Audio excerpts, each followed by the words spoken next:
Those of us who arrived on this. Yes, yes. That just means you're shocked.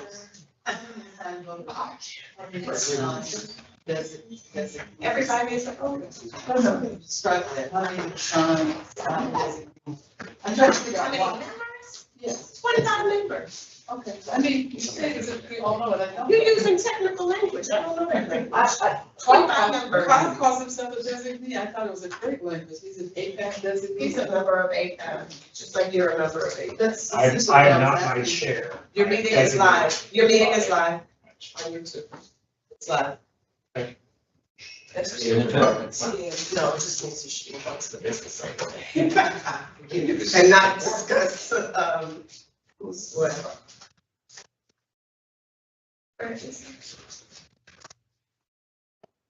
So we can start the meeting, but we can't do anything, is that what you're saying? I think we have some presentations. We can't. Yeah, we can start with presentations. We can't call the meeting. You're not calling it to order until you have a board. Gotcha, that's all, okay, thank you. So good morning, everyone. Good morning. We'll wait for a couple more people before we officially call to order. Should we go to any presentations that we have? I don't see your presenters here, but no, that's not a presenter. Okay, not a presenter.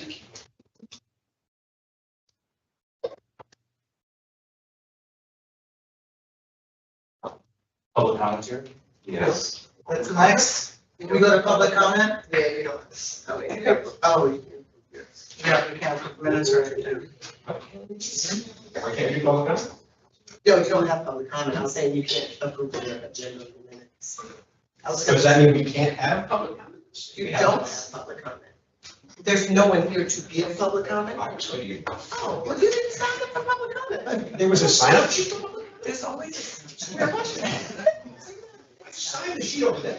Oh, well then, you're the signer of her. Okay. All right, do we have any public comments? Well, yes. Great.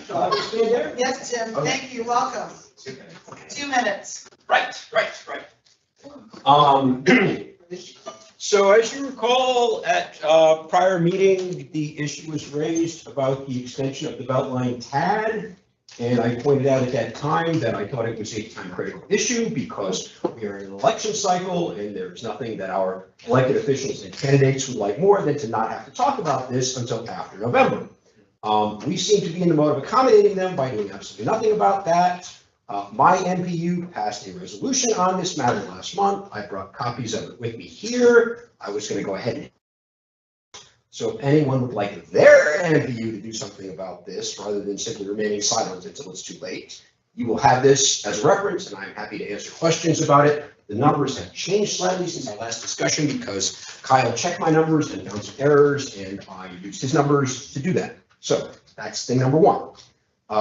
Thing number two, I wrote to City Council yesterday about an ordinance that is winding its way through, 25 Code 1313, which proposes to waive the affordability requirement for student housing that is publicly subsidized.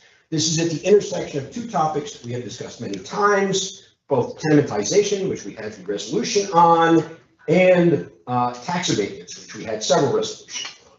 And so if anyone is interested in weighing in on this, the Abundant Housing Atlanta group, with whom I am often at odds, but in this case we are in lockstep agreement, has a website where you can click and send in a form letter, and I am happy to share my comments with you on this matter if you want to get down into the weeds. So. No, very quick. What's the basis? I only have 2 minutes. No, what's the basis of it? Again, something Oh. with students in a. Oh, right. So in general, there was an ordinance passed, which was 16-01163. It was actually sponsored by Andre Dickens, that requires that any developer building housing with a public subsidy, as in tax abatement for development authority in particular, that developer has to include a certain percentage of affordable units within that development. Okay. You build housing, you get public money, you build affordable units, right? This ordinance proposes to waive that requirement when those units are student housing. Okay. And your resolution is pro or con? Con. Okay. I mean, so basically we would be giving developers money to build housing that would be market rate housing and would come with no public benefit whatsoever. Why would we want to do such a thing? Thank you, Jim. That's 2 minutes. So is there a separate document out? I did not print out multiple copies of my email to council, but I'm happy to share it with anyone who wants to reach out to me. You have one copy if you would like to have it. No, email me. Okay. Any other public comment? All right, and no presentations yet?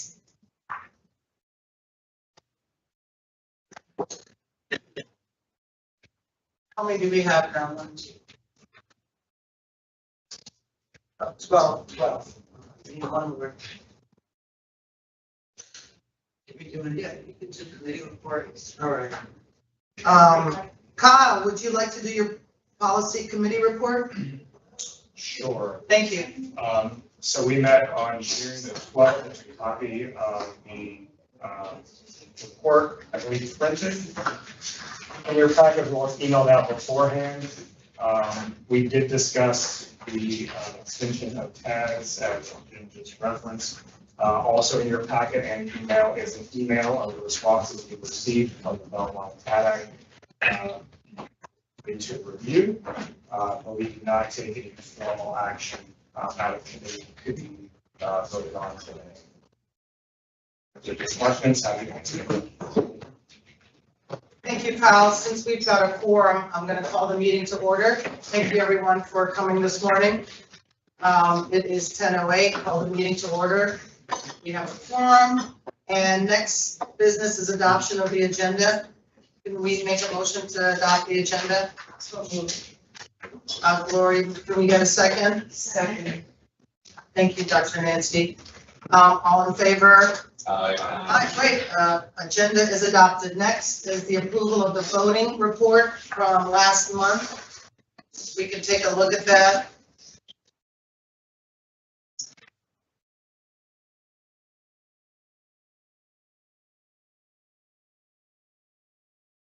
Chair, I Yes. move to adopt the voting report.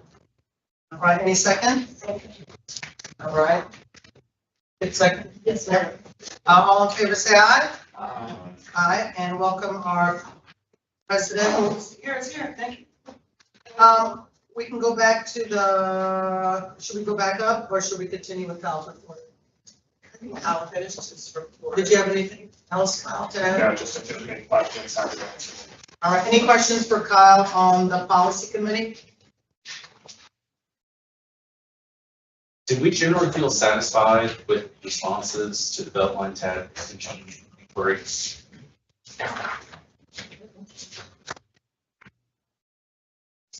So I don't know if the president wants to respond to a couple of outstanding questions that she had, and I don't know if there's been any response to that or if there's any follow-up from the Beltline.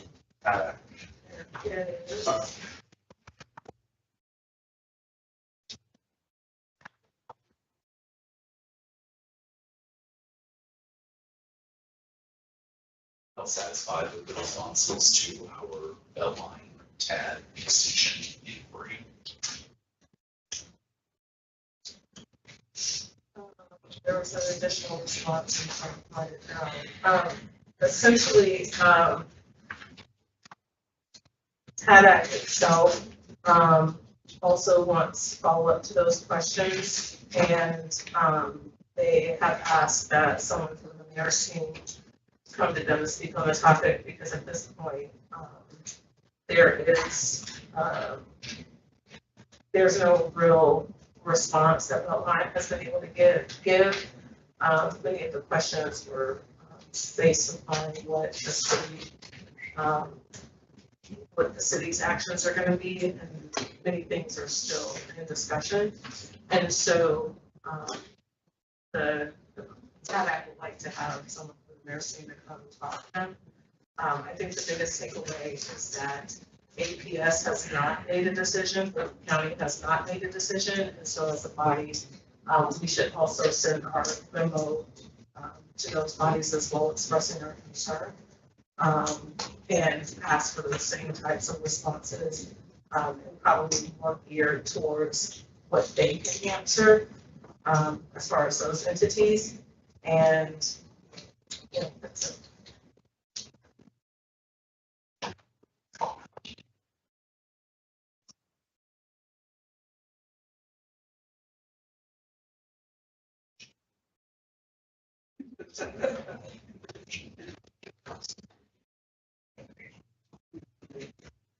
All right, thank you all.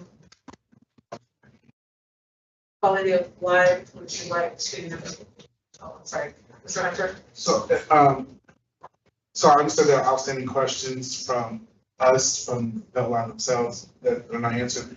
But I also don't think from the responses we've gathered a reasoning to justify we should. I think it's more so like the assumptions that we're going into, here's why.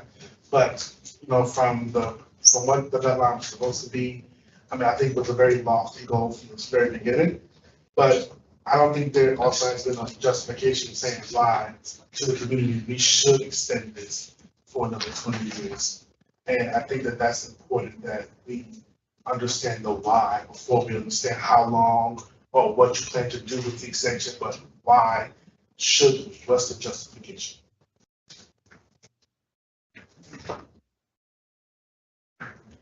Thank you. Yeah, the other thing mentioned in the committee report, and Michael was just asking about it, is that since we got notice via the press event the mayor had stating that he was interested in extending the Beltline tag, the city now has a page on its website that references the extension of all tags. So just want to make sure that folks are aware that that seems to be where the city is currently headed, which is beyond the scope of what our questions just to the Beltline tag are about. And I hate to ring the bell, but I said that last month that we should be asking about all the tags to those who have contact information out there. We did, and I'm wondering if, pure speculation, I'm wondering if that is, because that hasn't been, so, I mean, we can talk about that offline, right? Good question that this money would be. Is that a trade-off? And if not, then are we saying no to all tag extensions, even those that we wanted? Or maybe have the one to consider? Or are we not considering any extensions at all, which is what the original policy said? And then how do we address tax moving forward? There's also a valid question. Mr. Martin? Looks to me like an attempt to equity wash the extension of Beltline tab. And not, I mean, other tags are years out, so are we going to extend the West Side tag to expire 2038 in 2025? And if we do, how much more money are we giving to CIM that has a synthetic tag within the tag? And we're already due for $1 billion public gift. Are we going to give $2 billion without them doing anything? Say more about the tag than the tag. When they did the Gulch deal, they carved out a chunk of the West Side tag, which is the Gulch.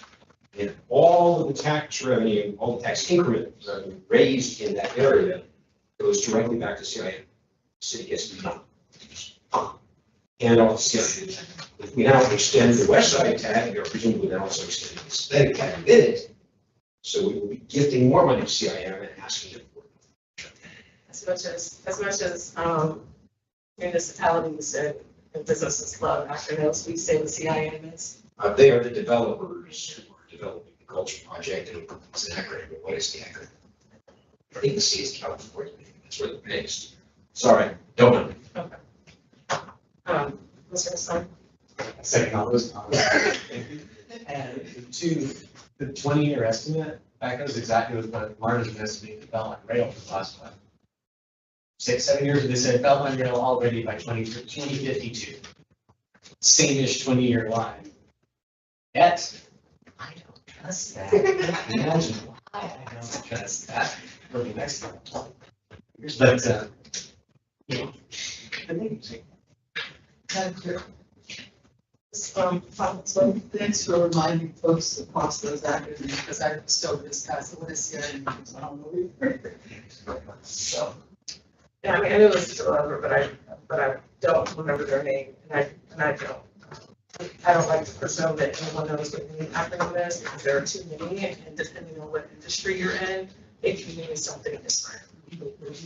Mr. Hunter? And I would also like just to add to what Mr.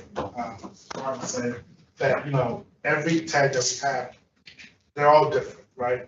But none of them are quite as robust as the Beltline in terms of with the association, with those active boards. I know that my former MPU chair has talked about, we have the Hamilton Road tag that he's been trying to get in touch with them because there's a business that wants to engage, but can't get in touch. So in terms of the resources, what they are, you know, I said this before a few years ago, and I think it still remains the same. Not all tags in Atlanta are created equal. And there's no point in extending what is unequitable, in my opinion. Or Mr. Hunter, that's it. Ms. Phillips? Just a question to Mr. Hunter. You said that they said they weren't able to get in touch. All the tests are controlled by West Atlanta, so they're not able. The board for the Hamilton Road tag. Okay. So is the board still structured? One of the members who was actually at that meeting when that was said, he said, I don't know when we meet because we haven't met so long. It's the same thing with the Metropolitan. Area, Exactly, you know. yes. Sir, I kind of just piggyback off of my previous time. I remember us talking about the Atlantic Station tag months ago, and I think we talked about this too. So we talked about the other ones, I'm surprised that we did. I don't think they are actually, but we have talked about. And two, I looked at CIM doesn't stand for anything. It's CIM group. I can't figure out what CIM means. It's just a CIM group on their site. It doesn't say anything about that, which is great. It's really good. C stands for cash.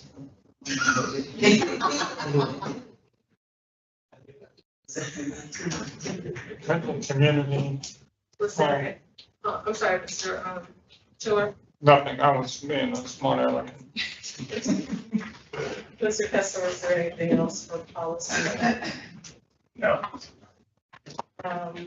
Did you discuss the ordinances that have been, or that have been passed this past week? Tree protection. Did we discuss it? No, because we met before those were adopted on Monday. But I'm saying, did you bring it up or make an announcement? No. Okay. No. Do you want to, just to communicate everybody at this meeting? Sure, on Monday, there was a tree protection ordinance was, an amendment, a significant amendment to the tree protection ordinance was adopted. There were further amendments made or substitute made at the meeting on Monday. I'll circulate some information. I believe there's a one-page fact sheet that the Department of City Planning produced that has some documentation on what changes were made at the end, including additional reductions in recompense for projects for the affordable housing, a stipulation that the recompense fee will be recalculated on a regular basis. Some of the justifications for why we needed this major revision that we have right now is that the fee structure is not changed in decades. And obviously costs change over a series of decades.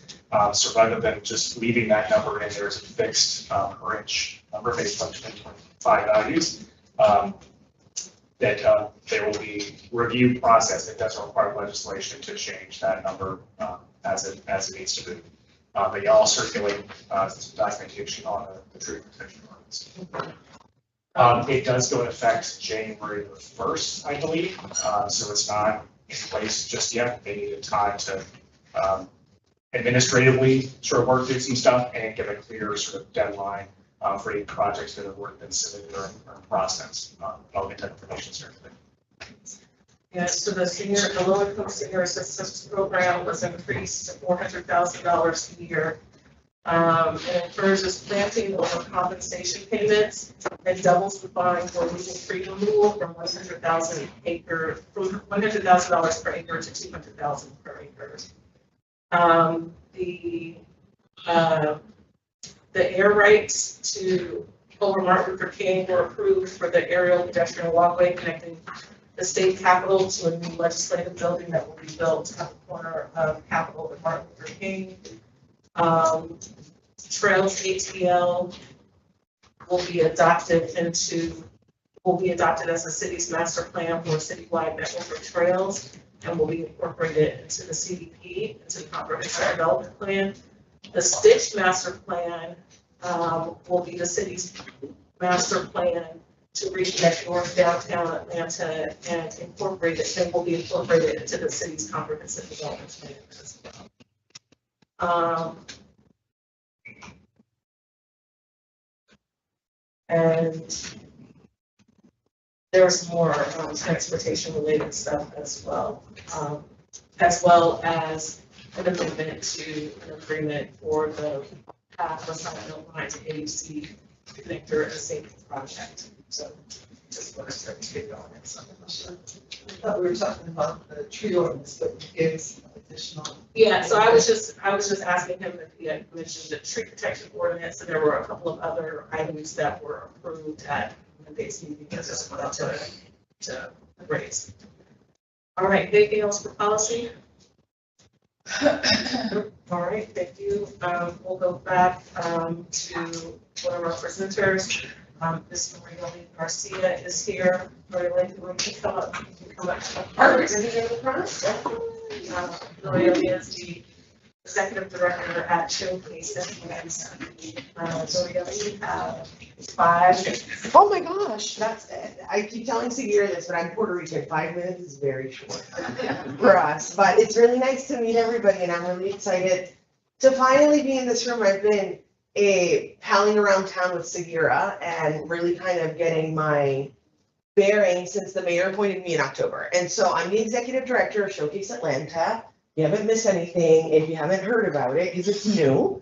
But it's a growing movement and it's around the framework that we continuously should be in as Atlanta to support major events for the community, not just for the spectators, not just for the people who can afford the tickets, and not just for the official activities. And so in October with Arthur Blank and Carol Tomei and about 19 other civic and community and corporate leaders, we announced our intention to do some strategic planning ahead of the World Cup and to ensure that we do it alongside the community. So I've been listening for about 6 months. I've been doing a lot of analysis in the back end with McKinsey to make sure that what we're really here to do is grounded in fact and data and in things that can bring return to the residents and the small businesses that surround these events.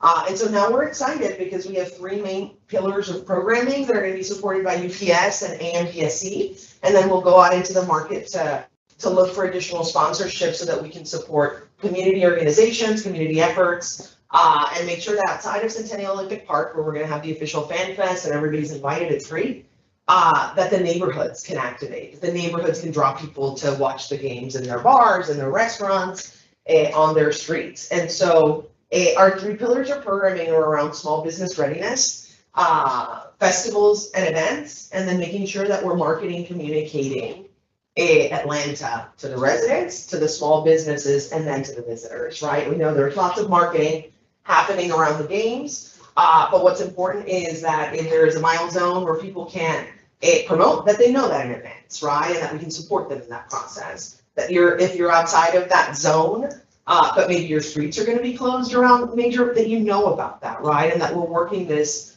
collaboratively. So in the next month, we will be rolling out some work that we've been doing over the last few weeks to have businesses show up in a directory that's going to FIFA host committee, Super Bowl host committee, other major events, the GWHCC, so that businesses that come from the Latino community, the Black community, underserved businesses,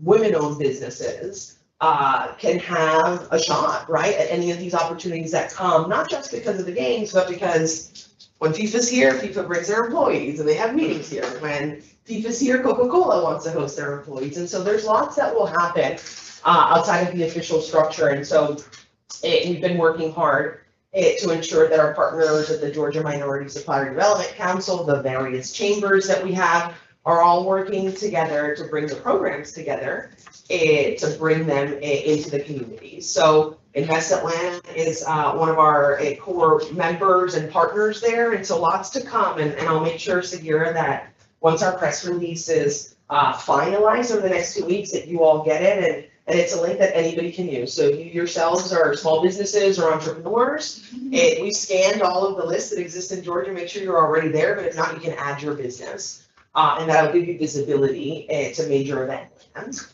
and vice versa. As it relates to festivals and events, we know that there's going to be 16 days of Fan Fest in Atlanta.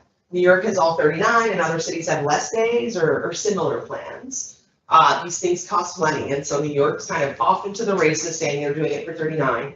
We're doing it for, Atlanta's doing it for 16. And so that means there's so many days between this tournament that nothing is happening, if you think about it, as it relates to an actual match or an actual event happening at the park.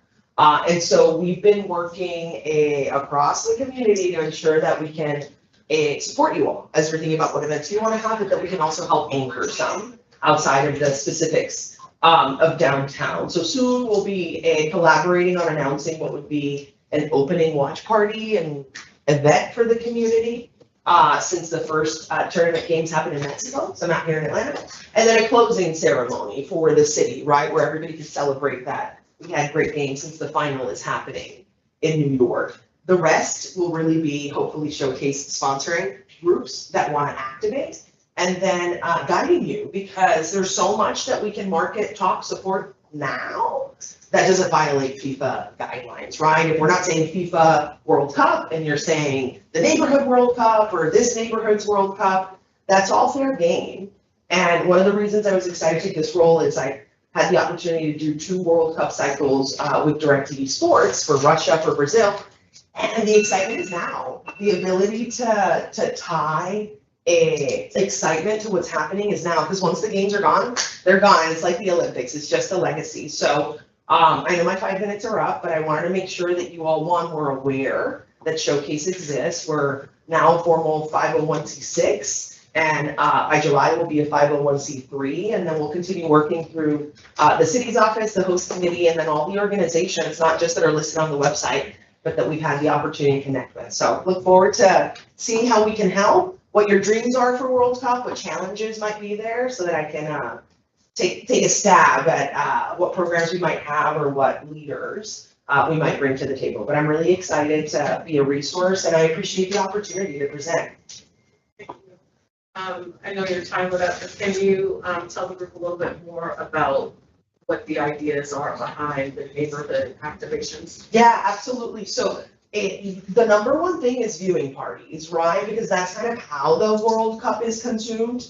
There's 3 categories of viewing parties. And the one that I want to kind of raise as much awareness is that if it's under 1,000 people and you're not charging for tickets or saying Coca-Cola is sponsoring this, that's all fair game, right? Business as usual, putting your lawn chairs out, getting the community together. Part of, I think Vice Year also mentions this, because I've been talking to Invest Atlanta about, can we give each of the NPUs some, so they can start working? And so those are the types of ideas that we want to be able to facilitate by toolkitting, but watch parties are one. The second is just, again, the games are published. There's so many games every day, and then there's some people who are not going to be traveling all across the country. So the more we can attract people to our neighborhoods and let them know what's happening, whether it's just a restaurant week or whether it's, England is playing and now we have international menus. Those are the types of activations we want to make sure that we bring forward. But as Sagira highlighted, we want to make sure that we're focused on the neighborhood, knowing that the host committee and all of its members are focused on the games and the official fan fest.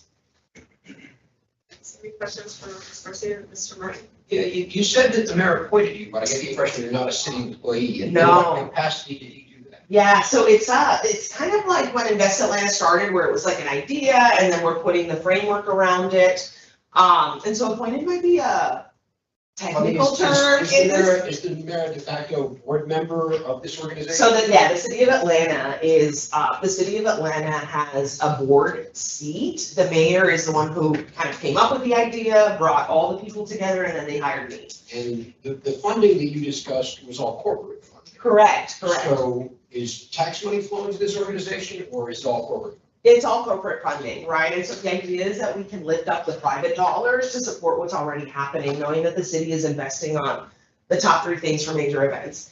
safety, emergency preparedness, and infrastructure, right? That includes beautification, other areas. And so we want to be able to spur some private dollars that don't go just into the big activations, but that can flow into some of the communities. Is that helpful? Yes. Mr. Steve? So are you gonna be organizing like in local soccer fields or athletic fields, like I think at my MPU, like there's several fields, like watch parties and stuff with like blow up screens where people can come, or are you gonna provide us any type of kit or thing like that? Yeah, I mean, the way I would think about it is think of those bookends, right? The opening and the closing will be kind of structured events and we want to scale them across the neighborhoods. Then we'd like to identify specific neighborhoods that want to move forward where we can support their plans and anchor them. We don't want to leave them alone. But for some instances, some people don't have what it takes to activate a barricade, a permit, and this and that. And so we're working with the Parks Department, with the Special Events Department, as people are putting in their permits to see how we can kind of support. We've set aside in the allocation, again, we still have to hit our full raise from the corporate sponsors beyond the co-chairs, but we've set aside a couple $100,000 that we can flow back into the community for that. Pay for your barricades, get your security, here's the screen, and then you all can activate as you, right? That of course needs a criteria, a framework, and that's what we're working through, but having the dollars to us is the biggest piece. And then aligning the sponsors like Coke and others who have the rights, and they can extend some of those to specific neighborhoods. So we're working through some of that. But you mentioned the word toolkit, and that's how we're thinking about it. We're thinking blueprint, toolkit, download on the website, and kind of feed on the street so that you have what you need. Mr. Hunter? Mr. Toomey. Oh, Mr. Stevens. Okay, thanks for coming. I kind of heard what you said. Is there a potential for a financial grant to basically for some of the MPUs that may not have the capital? That's my goal, right? That's Norelli Garcia's goal, only because at the end of the day, I didn't come in to go build all these capabilities to compete with people who already do it. I would love to get the corporate sponsors who have kind of signed on to this vision and be able to work with our ambassadors like Sagira and say, hey, we're granting each of the neighborhoods. How did that go? What more can we do? And the idea is to grow it. So I'm thinking of it exactly that way. I also know that across neighborhoods, across communities, people have relationships with own corporate sponsors or small businesses. We're looking to ensure that we can get the big ones, because those are the ones who can write some big checks, and that then we can open it up to others. But the idea would be to fund. Now, the grant wouldn't come through planning because planning disqualified my MPU from getting grants. What was that? Yeah, I'm just. He's pitching his grant. I'm listening. That's the idea. And so, I mean, part of, I brought Sagira and I said, hey, I spoke to Invest Atlanta and I said, can we get $1,000 or $2,000 for each neighborhood to start, right? Let's do a porch contest. Let's do something. Let's do a little viewing party and test. And so I hope I can come back with some more concrete information once we got the dollars in about how we can activate. So when you say neighborhoods, do you mean the 245 neighborhoods or you mean MPUs 225? I mean, I'm gonna work through the structures that you all have here, which is why we're here, right? I mean, I think everything has a structure, and I'll tell you how I'm thinking about it. Nobody who's coming to Atlanta is thinking of Atlanta as any of the things that we think about it. It's a big DMA that goes all the way to Alpharetta for them. But what we want to ensure is that downtown and the neighborhoods and the structure are brought along in this process. And so again, Sagira sits on our board as alongside 19 others. And so this is one of the structures that I've been excited to be able to tap into, but I need my funders and my plan and to be able to bring you some programming that you all can activate if it makes sense for you all. Yes, what's your timeline? Like, when should we be looking out for this stuff so we can get? Yeah, absolutely. So we are about 362 days away from the World Cup. And we've spent the last 6 months doing the strategic planning. Now in June and July, we're going to start launching the small business readiness component, a vendor directory, the loans that already exist, the grants that are there, the mural activations. You want to change your sign, you want to change your window, you qualify. We're helping people with what's already there. Meanwhile, the grant coming in, the funding coming in puts us in a position for using the third quarter to develop everything and start releasing it. Whether it's weekly drops, whether it's monthly drops, right? Hey, here's a flyer that people can use, or You saw the viewing parties, these people are promoting, we're promoting back up. So think of August and September, kind of back to school when people are back from vacation, when we would be proactive about those programs. And then for events and festivals, the host committee and the broadcast rights holders aren't gonna be executing commercial licenses until the fourth or first quarter. Okay. And so again, it's not an us thing, it's that has to sort out so that we can go deeper into the festivals and event strategy. But just in third and fourth quarters, when this all gets, sorted out, and irrespective of the commercial rights, our goal is to make sure people want to have viewing parties, have the tools to do it, and then have the guidance, right? We know the host committee has webinars and all of that. We just want to go out and talk about it more so people know. Another question. How do like nonprofits, community-based organizations get involved? Is there a place for us? Oh my gosh, it sounds like a layup and I didn't teeter up for this. It's showcaseatlanta.com/get involved. And so if you do that, we have a couple of drop downs. I want to volunteer. I want to sponsor. I want to be sponsored, right? That allows me in content management, like I parse it out. And if it's something that should go to the host committee, hey, Georgia, these people are interested in this, and we parse it out there. If it's something that's for showcase, I'll just write back, put you on my newsletter and, give you the information as it comes. But getting on that list is great because Sagira was there, we did one event with small businesses and we had 200 in the room and we had 115 sign up after the event, right? There's high engagement for wanting the information. And so we've been sending out a monthly newsletter. And then if you tell us get involved, how you want to get involved or, what you're thinking, it all gets tracked. And that's my hope that through staffing, we can get back to everybody and make sure everybody has a way forward to how they want to activate. Yeah. I think you can give that website again slowly. Oh, yes, sorry. Showcaseatlanta.com and then /get involved. It's on the homepage. There's like a little thing on the side. And so we've got about 500 people signed up and we've only been talking, externally for about, 2 months or so. And so we want to make sure that we can hit him with the programs, hit him with the grants, hit him with the loans, hit him with give us a proposal. And a lot of what we'd like to do too is showcases, apply kind of the equity lens. So as we're spending our money for events, making sure that we're considering union workers, making sure we're considering disadvantaged businesses, so that through our own spend, we're also accomplishing our mission. Just curious, a great concept. Moving forward for future events in Atlanta, are you going to be involved in that, or are you just strictly involved in international events? No. So it's a great question because it feels like the 3 that are here already are World Cup, which is very international because it's 2 summers. It's also the biggest opportunity. The research that we did says that about $500 million of out-of-state spend will be coming just because the games are happening. We believe with this type of investment and encouraging the corporations and others to pursue similar strategies, that could be $1.5 billion just in the time before, during, and right after the games. That's McKinsey certified, that's Chamber of Commerce certified by The Economist, and so that's kind of the goal, that we take this blueprint, we learn from the biggest case study that we have, so we can go apply it for MomoCon, DragonCon, Dogwood Festival, Jazz Festival, attract the Women's World Cup. Yeah. So next year, when the World Cup is over, the mayor will be announcing the Super Bowl cohort of ambassadors, and then we get going with that one. So I think of the major event as the big hook that people will kind of listen to, but the blueprint that we've built, and it's about 155 pages of playbook, right? Hey, if you want to do a festival, these are the things you should think of. Stay within these economic placers so that you can make money, or the things that they are. So the idea is that blueprint is public, and that anybody can use it, right? For this event, other host cities can use it, but I'd like to monetize it by sponsors paying, and then we can unlock some dollars and kind of roll it out for everybody's use. Yeah. And then in the website, there's a page called The Plan, and it shows the 5 things we're doing: the strategic planning, the ambassador, the community engagement, the corporate engagement, and then the master plan. I will be reporting out on the social impact as well as the economic impact that we'll measure through each of the events following the events.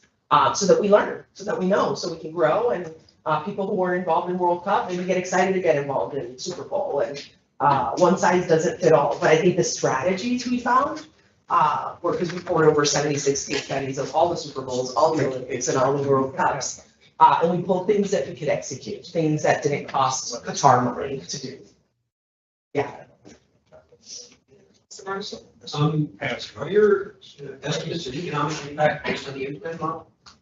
It's based on the Monte Carlo model. And so what we did is our members at the chamber, used the Monte Carlo model, leveraging all the data there is about World Cups to kind of get the best average to that 500 million. We then went deeper on that stat and found that it really should be about 700 million because they're not accounting for ground transportation, corporate spend, and some other miscellaneous things that were in the tourism sector. So they agree that it is more, but they're gonna wait until December when the teams are announced, who is coming to what games, to see if we're getting Brazil versus France, and that's gonna bring in a lot of people, or we're getting a Chile and a Caribbean team and not a lot of, fanfare will come.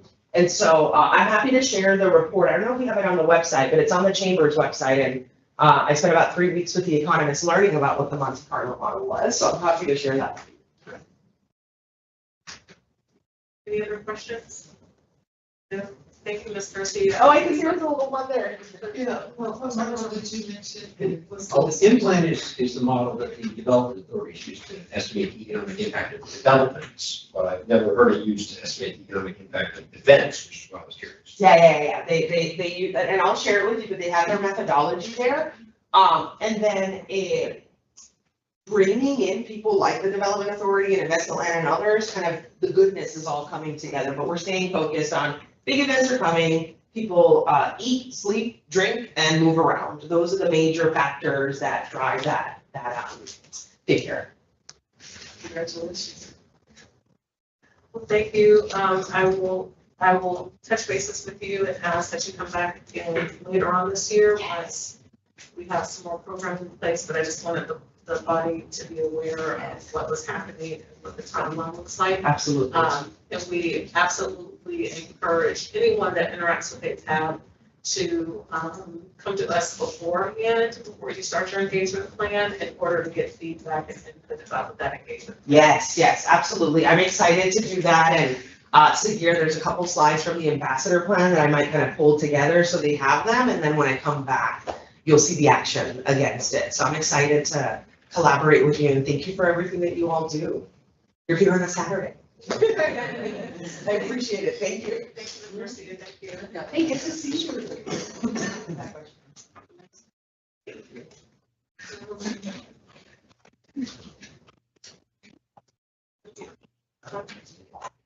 No, I was looking to see if any were attacked.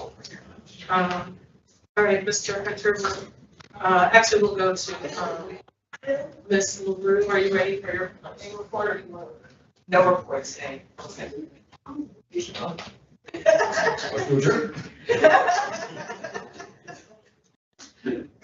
right, Mr. Hunter, quality of life committee. Committee report? Mhm. We don't have a report today. We were off for Monday for the holiday, and the committee took the next day off, so no report today. Okay. Mr. Penny, was that a hand raise or? The bucket list is on your side. Saying my motion. Mr. Hassan, did you have a question? I did never got it. Okay, all right. All right, so, Oh, sure. Sorry. go ahead. So, probably quite a question. I'm very confused because Mark, is there a timeline for the first phase of the canopy demolition for Five Points? Because I know this is all tied in with the World Cup. That's why I'm probably kind of focusing later on it. So I know it started, I just don't know. It has to make a time. There should be a timeline release. Do I know it off the top of my head? Unfortunately, no, because of the changes in the start. I can get that information for you or look it up real quick, but there is no I think there was an initial plan to pause some construction during the World Cup. I don't think that is the continued plan, but let me verify.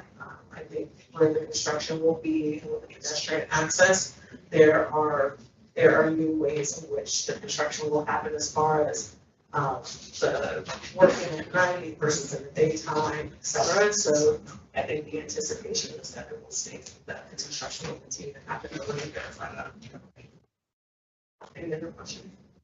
In the same vein of Mara, since it was brought up,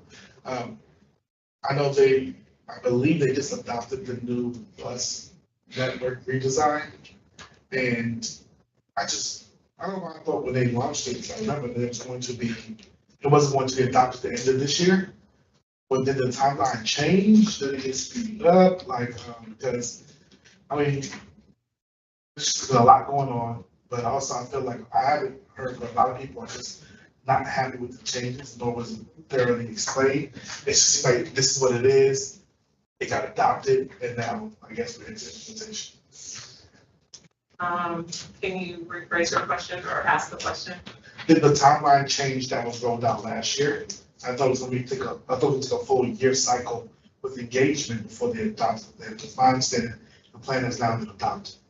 So there had already been more engagement. The engagement has been extended, I think, twice at least. So this was an extended deadline as far as engagement. So really, technically, I won't say we're that project was behind, but it had been pushed out. So at this point, the timeline is for the buses to be on the road in time for summer of next year. I think there's supposed to be an extension that's on the road at the end of this year, but the majority of it, with the exception of the southern end portion near the terminus at Jonesboro and University, will be in place. The plan is to have the buses turn around somewhere in People's Town and then go back, but by next year, the buses will actually be running. I have a follow-up question. I think she left. As far as transportation for the World Cup, I know in past cities, they have like parking passes for people who actually live in the community so they can egress, get in and out. Is that something of consideration? Because as much as there's a lot of fanfare coming into the city, there may not be as much fanfare living in the city. So I think that needs to be discussed, because if you can't get in and out to your house, then you're not going to be a supporter of future events. So I don't know if that's a consideration that showcases working, because they talk about getting permits for events, but maybe parking permits for people who actually live.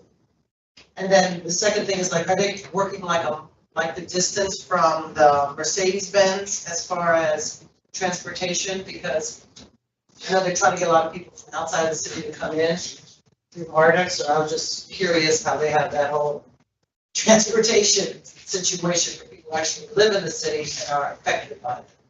Yeah, so there is a draft transportation plan submitted to the since June, so maybe a month and a half ago. I have been asking about what that transportation plan looks like. But what I can do is, if the board wants to, you can submit an official letter memo to the city in order to ask what that draft transportation plan is. Because that is on the mind of business owners and residents. How will we go around things that it's 24/7, at least the buses were. So what does that look like in order to ensure that we can get around, as well as the landlords? Regarding the parking passes, I'll pass that question along. I don't think that is a showcase question. I think that's more of a host committee question. Okay. And I'll see what responses. Thank you. Question. Never mind, yes. Yes. You can borrow one of mine. Okay. It's the drivers they talk about. So I guess the question is, do point, you had to officially submit a request for the transportation plan for. Yes. Yes. Well, just to kind of piggyback on what she said, the impact that I guess my neighborhood and community would be, we're so close to Westlake, and Westlake is one of the underserved art stops, but it's popular during game days because people don't park there free. And you get on the water and take the water down. But the problem is that even though it is a large spot and they have a little bit of overflow, my concern is that they would be, I guess, maybe blocking more traffic that's coming into the 2 or 3 communities that live around that area in Norton Park. So, and I guess just the safety over at Westlake. For, just for that. It's like on a Falcons Day, it's literally.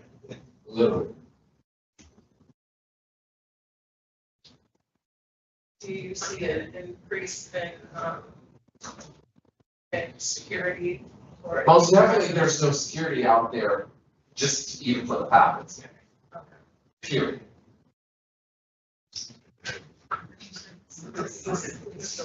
I'd like to ask that request. What's that? I'd like to ask that request, if we're going to send in a request for the transportation plan, that it includes all of the expressways. Yep. And the reason for that is, if you use like mine, where you can get on 75, 85, 20, and I-66, they all, feed into us. If people are gonna be coming in and trying to drive, we're gonna have barriers and jams everywhere, in areas like mine. So I think that GDOT should also provide a proposed transportation plan towards the expressways. And so they've already submitted one, so we could require a city to submit a draft transportation plan this time of year, and then it's reviewed, reworked, and then a final plan is approved next year. So what we would be asking for is a draft or summary of the draft transportation plan that was submitted.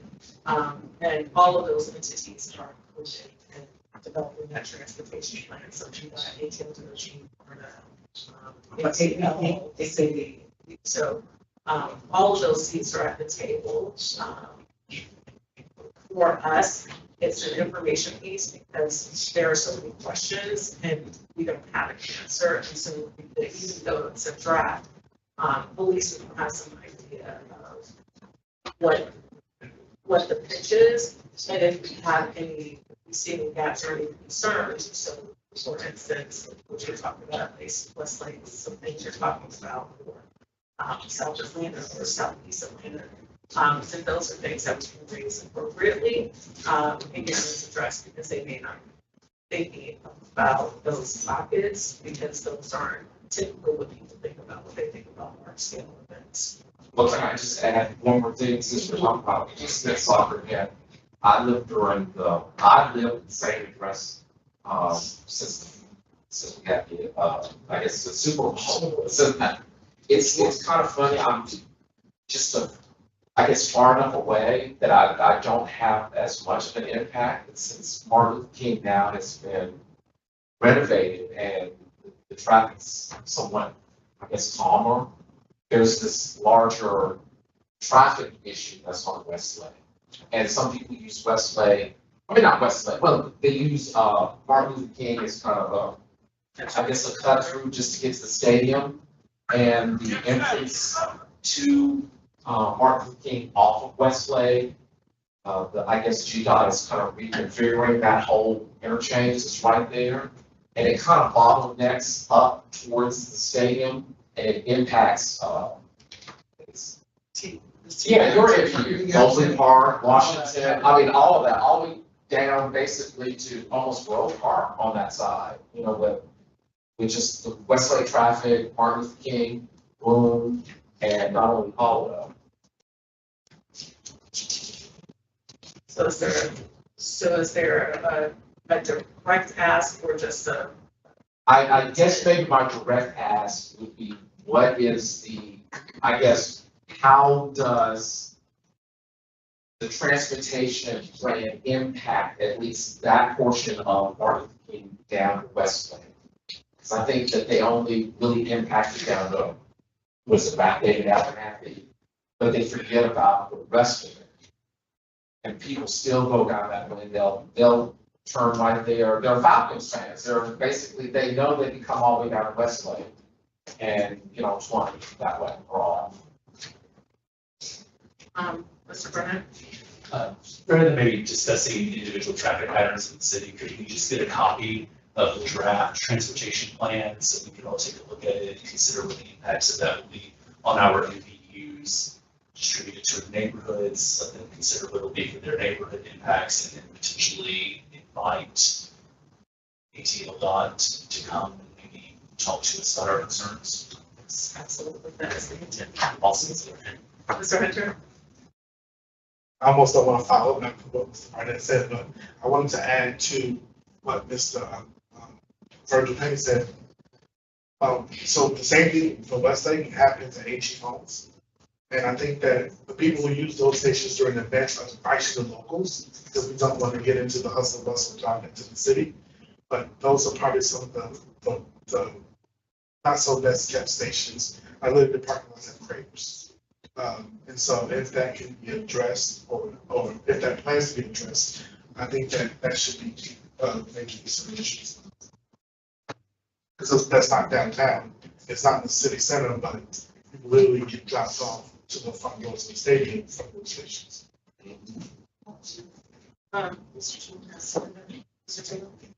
In procuring the transportation plan, are we going to be able to give feedback to request certain amenities or certain restrictions within the plan, or to alter the plan so that it doesn't impact our, specific neighborhoods, shut down specific gateways? Is that part of what we're trying to do? Or we're just trying to see it and say, okay, residents, you won't be able to do anything during this time? Well, we're an advisory body to the city, so I think that as an advisory body, we should review it and give advice to the city on what impacts can be had so that they can relay that to the people host committee and see what can be adjusted, knowing that there are all the factors that that are in place, such as the playing zone, which is the area that is around the stadium. I don't know what the radius of that would be yet. They haven't determined that, or if they haven't publicized that yet. Homeland security, and other factors that play into that. But again, that's mostly around the stadium. But we know that there are other impacts outside of that playing zone. And so I think that's why it's important that we can give advice on what happens so that those can be addressed. And you really brought up a good point when you said Homeland Security, because events like this can create opportunities that the lesser secure areas may not have all of the attention, and we want to make sure we're as protected as the main venues. Is there like a site will into the transportation study, mapping of the major things?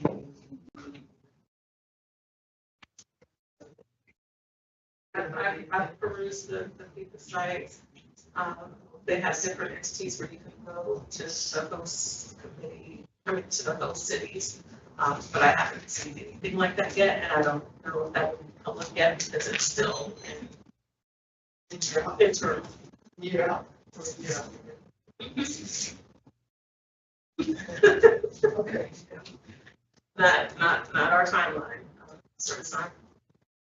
I think we should definitely make sure the city, the city does not stop any projects that they have planned for in 6 to 8 months What are the meetings? We obviously delayed them so this would be easier to, you know, a lot of these projects have been waiting 10, 15, 20 years to going, pull apart. And, I might have something just trying to pull apart. So, yeah, I don't want projects like that to go, oh, well, we gotta push it to this time next year because we can do it. Like, it's delayed, and we have some complications and a lot of traffic back. It's just like, I don't care, this needs to be done. And I want to make sure that doesn't happen, things like that keep getting pushed back year after a decade.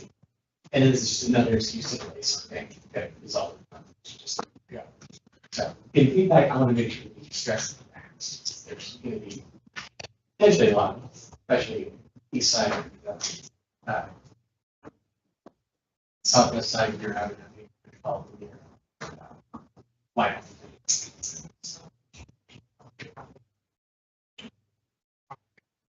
Anything else for quality wise? I know you said you didn't have a. Oh, no, that was, oh, no. We ended up having a small committee meeting, but it's all right. All right, we could, Leah said that there's no planning report. If we go to the governance committee, we'll see that we have some,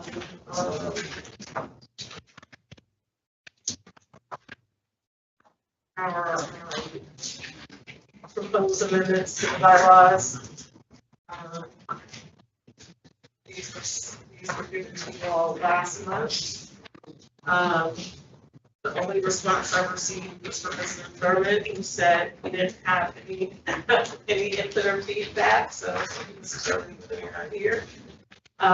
And so, would like you all to take a look at this and entertain a motion to accept these amendments.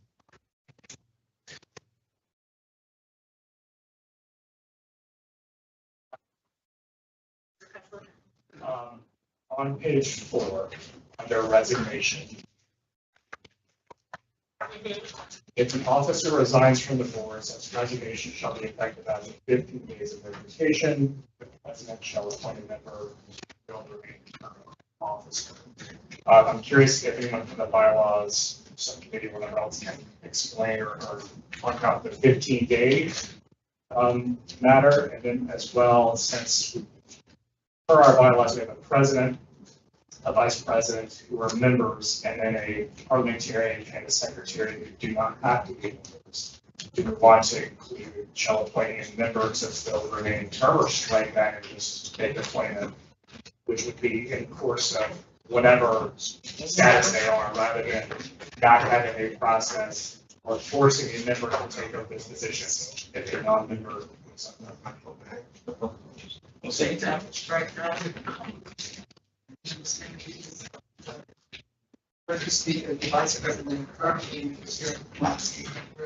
Then you brought in the other 2 officers. So we have 4 officers, president, vice president, secretary, parliamentarian. Only the first 2 have to be members. In this resignation section, it says if an officer resigns, the president shall appoint a member to fill the remaining term of the office. So if our current parliamentarian, who's not a member, resigns, per the bylaws as presented, we have to replace him with a member, which I don't think is the intent. So just strike, appoint a member. But I'm still curious about the 15 days, if there's something that we're trying to accomplish with that. It's presuming sometimes maybe people can anticipate more than 15 days in advance if they need to resign because of some circumstance.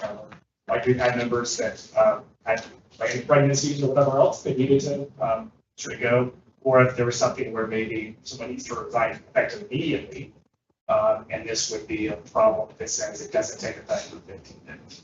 Gotcha. John, will you keep me honest? We had a pretty robust discussion about this. Right. And I think the original language, but I looked up, I think the original language was. The original language didn't have a time frame at all. And so the idea around the 15-day was to give the president an opportunity to basically process the resignation and then begin the process of fulfilling the seat. And so it was to basically allow for the continuity of the officers to continue and not be interrupted by that said resignation. And so, and it's more of a symbolic or just a built-in buffer.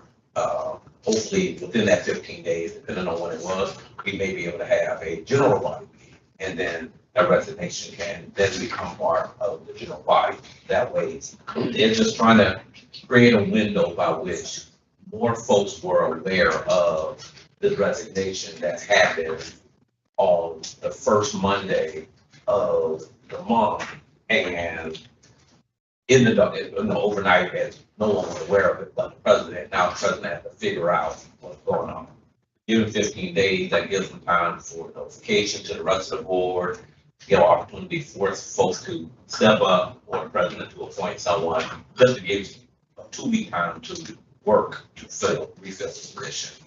And so, but I do agree with you, the oversight on the appoint a member, that was a oversight on the language there. I'm still challenged with the 15 days notification, because we have situations like we had this year where someone qualified for an office. So effective immediately, they resigned. You've got 15 days to sort of finish up any paperwork, whatever, per city code, it's effective immediately. So I wouldn't mind a policy, like trying to get as much advance notice, preferably 15 days, whatever, but I think putting in the bylaws, that such resignation is effective 15 days later is problematic. I can see that. Given that you have particularly that very real reality, that's something folks use from here to election, that's going to happen more frequently than somebody saying, I'm just tired of being on the board, I want to resign. So I think it could sit into an SOP, kind of a 2-week notice something. Mr. Hunter, Mr. Tudor, and Ms. Hawkins, and then, I also would prefer that if someone was to resign, like we had just this cycle, and it's at the beginning of we just had an election, that we should probably have a mechanism where we go for the election, versus if there's an appointment for the officer, maybe it should be if it's the end of the cycle. But something so early, I think that we should have a mechanism where we have.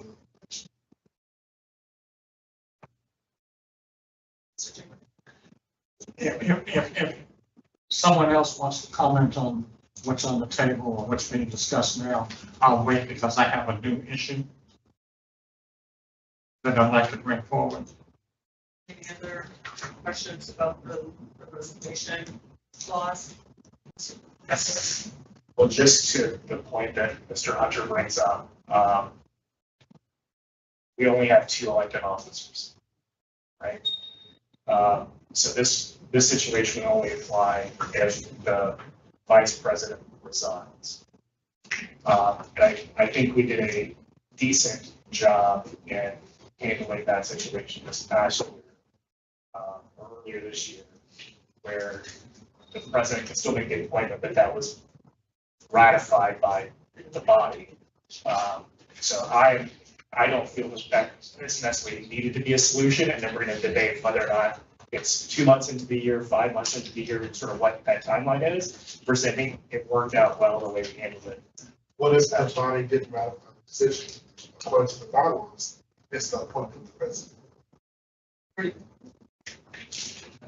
Yeah, I agree with Rashid. At a minimum, seemingly the democratic process would be to take nominations for the board and or require a ratification, an anonymous ratification, in my opinion, because sometimes people want to be noisy and will acquiesce in the fact that you believe that the process should be different. Yeah. And also, it says if an officer resigns from the board, so if the president resigns, who appoints the president? That's also the vice president.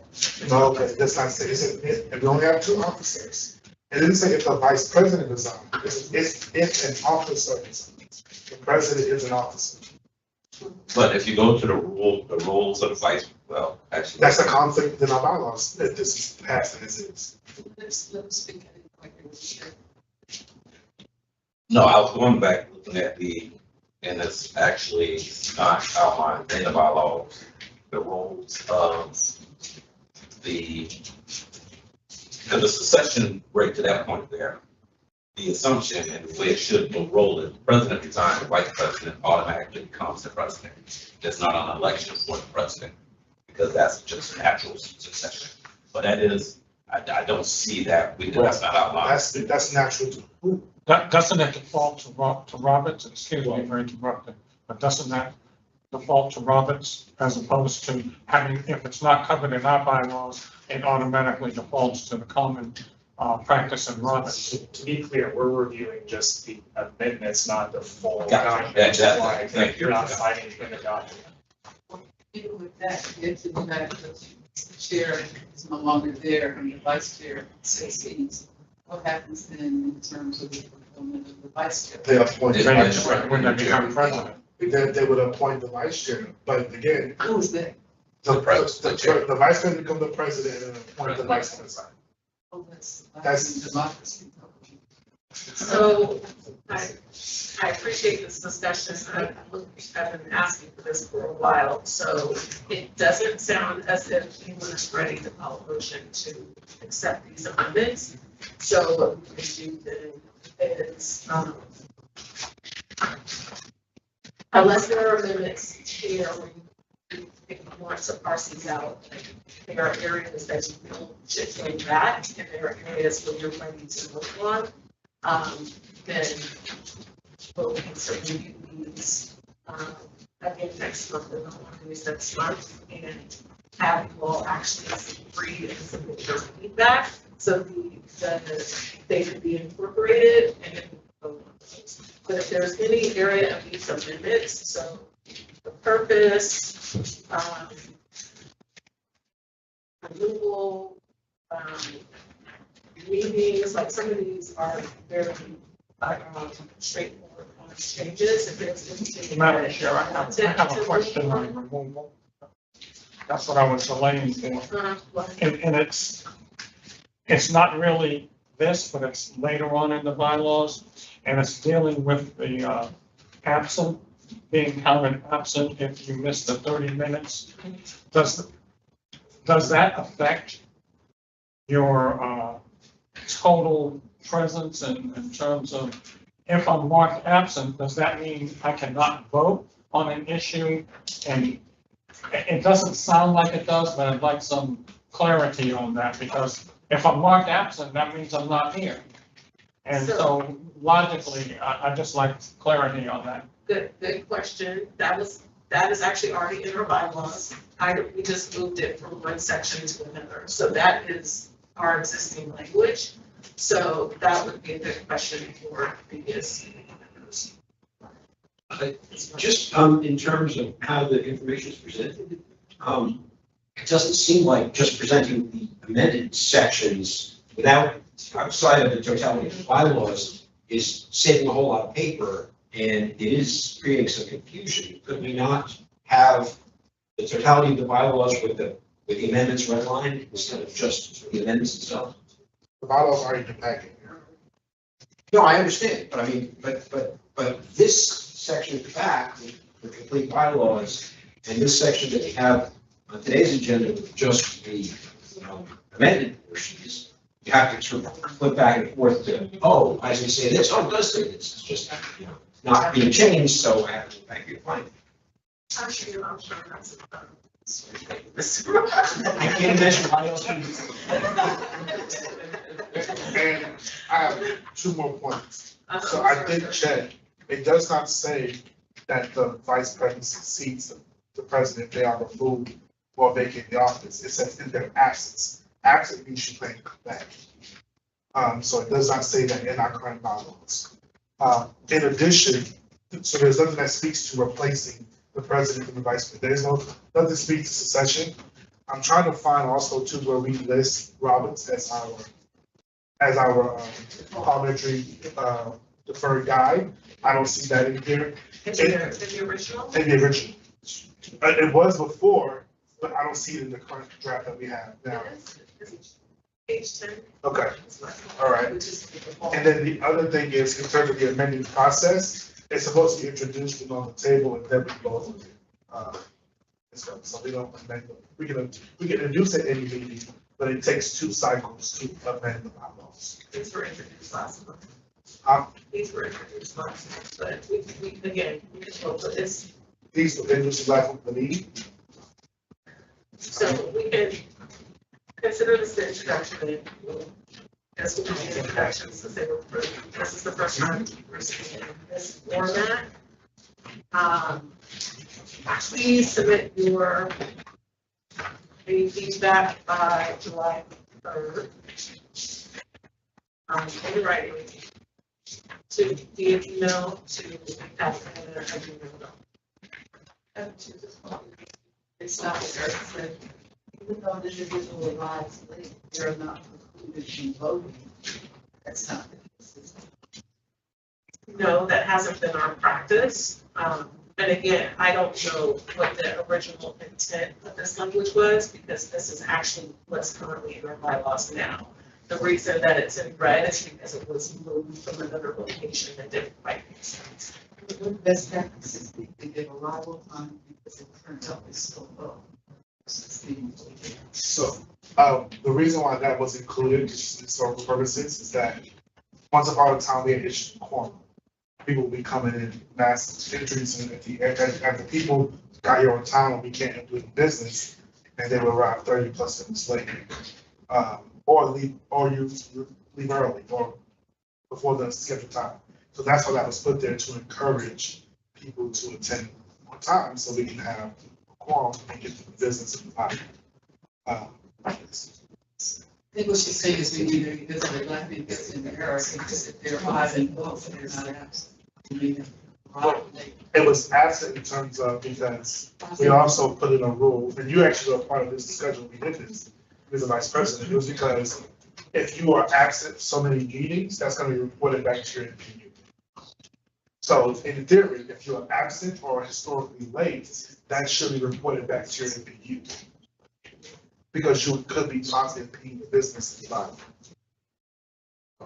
So to answer your question, and your question, Mr. Cooper, our parliamentarian is looking up what Robert said about that scenario.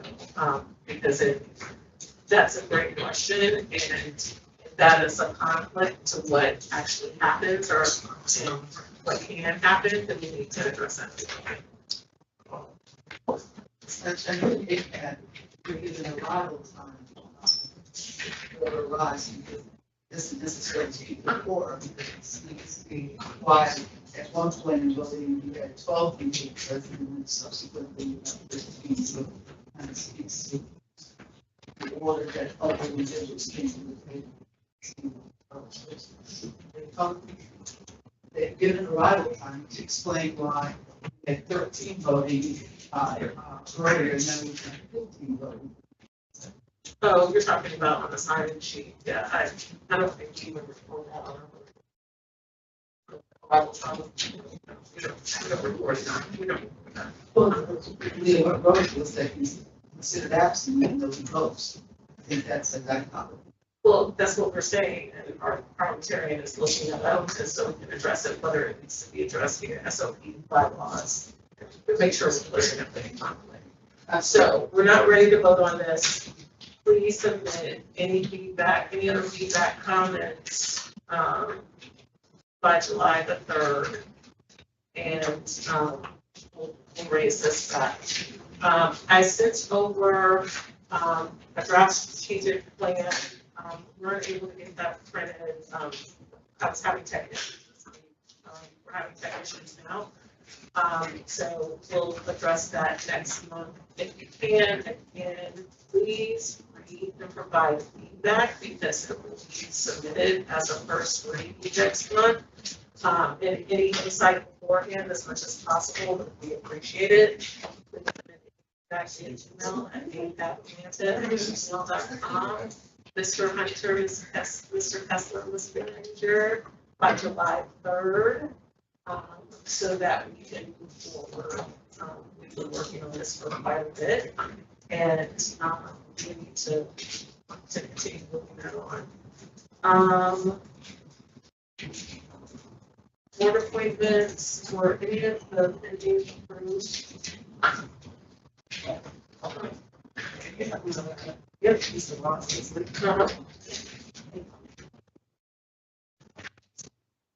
Okay, because it's still something. Okay.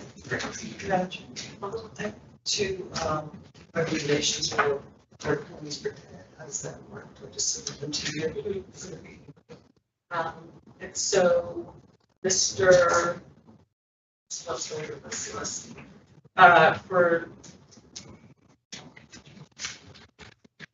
For TADAC, Mr.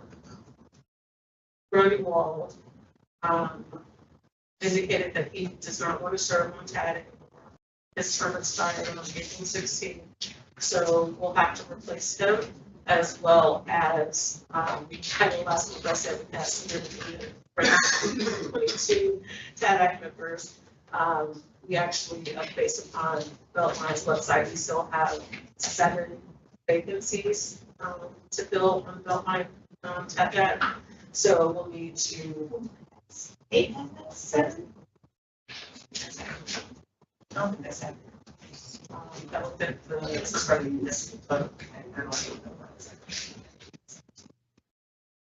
Okay, well, I looked up the charter, the code, and I think, it's 12 appointments, so. It's 12. So charter is on those. They're 2 years. 6-year action. You can read a book. In that or just space organizations. Okay. Yeah. So if you have any recommendations, please say hash.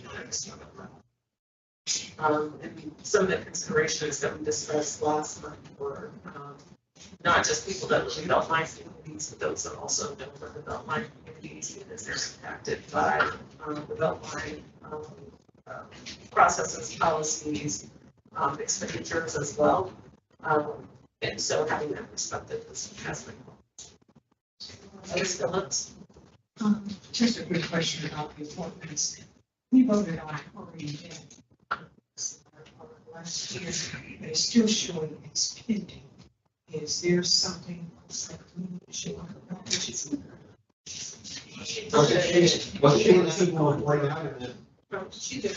Yeah, she was one of the people who responded to the CD. Yeah, she came. I just don't think she went through the process. I don't remember her going. She was here and she.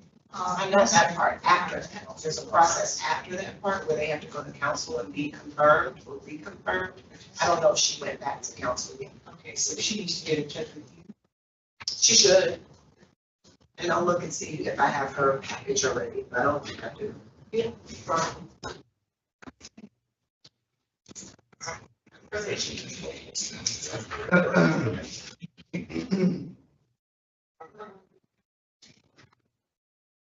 All right, so any other first had I have several open appointments, at least 8 at this point.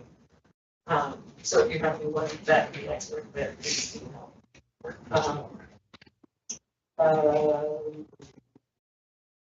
People that are beautiful and licensed review board, just confirm that they were confirmed. Yes. Yeah, because it still says pending, so that is why we're discussing it. And we have one recommendation for OIG and one recommendation for the ethics board. So we are vetting those people and we will bring them before you in July. So what was the request for bios for those? Oh, I see, there's another officer. In the separation. We've been talking about it for. Well, I was been talking about it, but I didn't know there was a request for to submit. I mean, I got this to be like later on. And I told you to email me and let me know if you're interested. And we have literally talked about this every month. I was waiting to see official.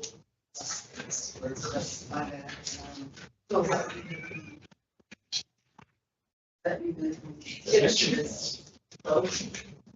you, or the submission is not closed until the board closes. So if you are interested, if you know anyone that's interested, if you have a nominee, please email apabatlanta@gmail.com so that we can, between myself and the governance committee, we can vet the candidates and then bring them to. Any more questions regarding that?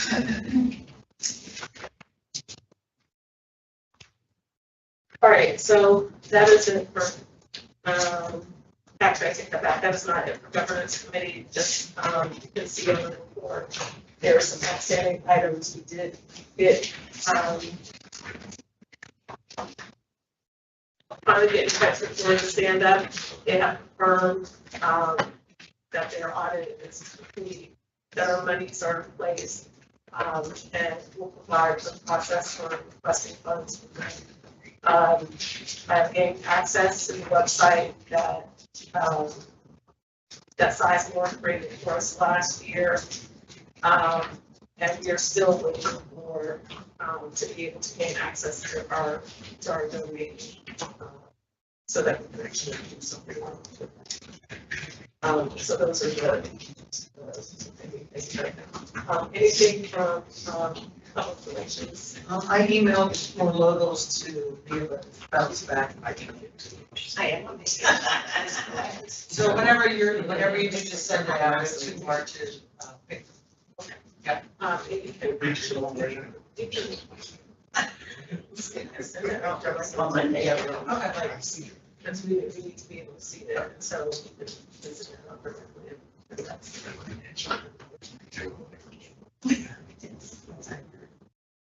So that's it for governance committee. Any questions? Any new items for consideration? Yes. I have one, we've talked about it before, but I would like for it to be formally introduced.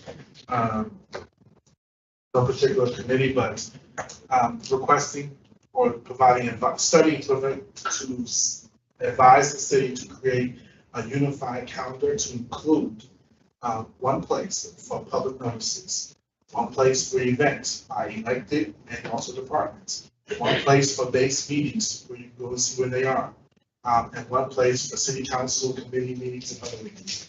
So basically, I'm requesting that we formally assign this to one of the committees to study, look at some of the cities that do it as well, but basically having a unified calendar for a place where you go to get things. I had a citizen stop me just this week asking because they were trying to attend a meeting and was a bit lost, trying to find things, and I think that this is something that we should take on. I think that's fair. It's something that was raised last year, and discussed times being able to have an easily accessible way to understand what's happening in the city. That is a quality of life issue, so that's a quality of life issue. Anything else on that? Any questions regarding that? I just want to follow up with Rashid because we had that discussion about communication between our members on APAB, and it was brought to my attention that we can't discuss, business, but is there a way that we can stay connected as an organization, whether it's group, whatever, to know when certain things are happening, because I'd like to know what's happening in my adjacent neighborhoods from the board member who I sit with once a month and have meetings with. So is there any way that we can have some sort of communication between us? I don't know how we can do it. I don't know if that's a city planning issue, but any feedback on that? So I think that whatever we do should be a one-way communication with a point of contact. So blurb, if you want more information, contact such and such. I think that is the best way. Anything that is two-way, and so what she is alluding to in our meetings that, and it's not that I'm trying to avoid this, but also having to supply and police this. Like, if we are discussing things in a group message thread, that is subject to open records requests. And so I know I'm actually having my personal device turned over. Stay focused on your purpose. That's it, but also I think that if we need to communicate, then we can just do one-way communications and you can respond to that person accordingly. So even though Ms. LaRue didn't say it out loud, she wasn't at the meeting, but the reason that this was brought up is because there are a lot of plans, a lot of meetings that we as residents are tasked with keeping up with, but specifically us as APAB members are being tasked with being kept up with. And so we're looking for a mechanism in order to blast out those meetings to APAB members so that they're aware of what's happening. So if they are interested in a particular ordinance or a particular meeting or study, that they can attend those. When sometimes I get stuff and it's like the day before, someone sends an email and then I send it to y'all and then you don't see it. So if there is a better way in order to get those blasts, whether it's a text blast, I know that the city has access to constant contact. So we were talking about using that as a mechanism to send that information to APAP for context for you. You're not really outside of our purview.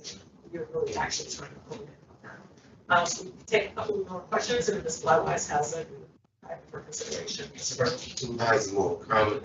Would you be willing to consider WhatsApp? WhatsApp? No. So Madam Chair, our emails that we send back and forth in a group is purview of the records, correct? So that's still communication. It's not a quorum, though. So this is a committee discussion. Well, great. Well, I mean, it isn't, and maybe a committee, I appreciate that, but we're talking about communication and how to get people all involved around the meeting, so I think it is a discussion for all board members. So if you have 14 of us communicating about something that's related to our work, that can put us in danger. 13. 13. So there are 4 of us discussing a topic. So despite this, so what we'll do then is quality of life, or actually, public relations, well, this is not a public relations matter. Governance, we will take a look at how we can communicate with you all, bring back a couple of ideas, and then we'll all decide whether or not that works for you. Again, this is really just a one-way communication to help you keep track of what's going on. But also, some of you may not feel like you need that because you're aware of that anyway, so it's really just a matter of whether or not you all feel like that is whether or not you need it.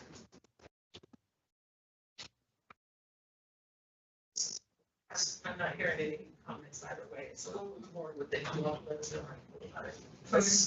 It's possible we can get it updated, We have a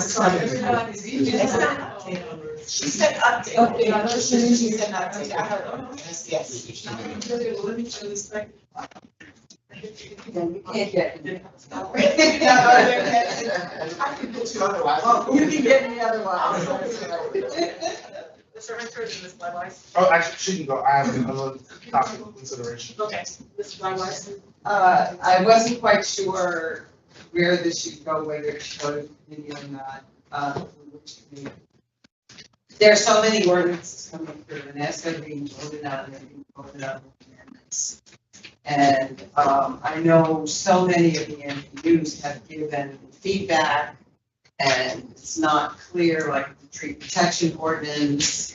I know there were concerns that were raised around the trails and where they're going to go and what some of the procedures are.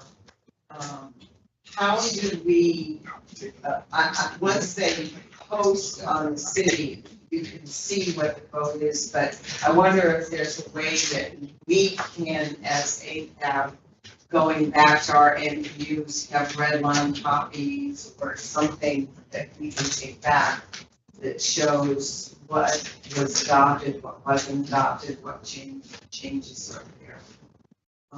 You know, just things like, and maybe some assistance in interpreting them.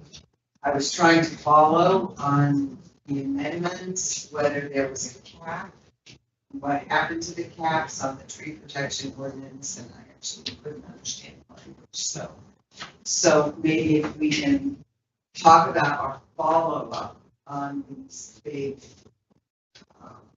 these huge ordinances. That can be policy. What's, I guess, what is your suggestion or ask? Well, I'm not quite sure, one, if other folks feel it's important to have that, and if we need that, and then if we do, what kind of documents will we need to take back to our, is it a fact sheet on these are what the changes are? Do we need a process for following implementation? Is it working very well? I mean, what should the NP follow-ups be for these big ordinances? Yeah, that sounds like a question. Because I know that if you just get fact sheets about the original ordinance, but for instance, these amendments that were for the tree protection ordinance, do the MPUs then get fact sheets on those amendments? The answer is no, not to my knowledge. For the big four, we gave an update at the quarterly webinar. Planners were prepared to give updates upon request, but there wasn't a formal communication sent to MPUs that says, This is what was this adopted. was, yeah, what didn't happen. Yeah, so we're following all along, and we really appreciated the webinars and the opportunity for everybody to hear on zoning, on CUP, on ongoing changes, but then they get changed at the end. Council adopts things that didn't come, that we didn't see. And it's important for us in going back to our communities to be able to accurately state this was and wasn't. One of the suggestions that I gave to APAB a couple of times, but I think the last time I said this out loud at a meeting was probably a year ago, was that there should be a recommendation from APAB, on the fact sheets themselves. Because everybody complains about how unhelpful they are, but nobody who has the ability to submit a recommendation has done that. And secondly, requesting that a response be given from council or the Department of Purview when the city's final decision is different from what the MPU voted on. In this case, it's not a matter of the final decision being different. It's not like you voted yes and the city said no, but the legislation itself changed. And so to me, it falls in the same ballpark of What the final follow-up is. Of really deserving some communication on what happened. Yeah, and I'm glad you brought up too, our decision when the final decision said PCA, CRB, whatever is different from ours. Our planner tells us, okay, these are the things and this is what the decision was, it's different from yours, but we never know why. Yeah. So, and then sometimes they'll say, go back and look at the video at time. 3 hours and 14 minutes. And I'll tell you, all of that work, it's, our team does that work by hand. There's no automated mechanism that tells us which application went this way and what application went that way. We have to track down each application and then separate it by MPU and then put it in the planner's report. So the planner isn't just tracking this down themselves. My staff is tracking down each application and the outcome and then reporting that back to you. Well, I know this is something that you've added to your process, Yeah. so thank you very much. It's incredibly helpful.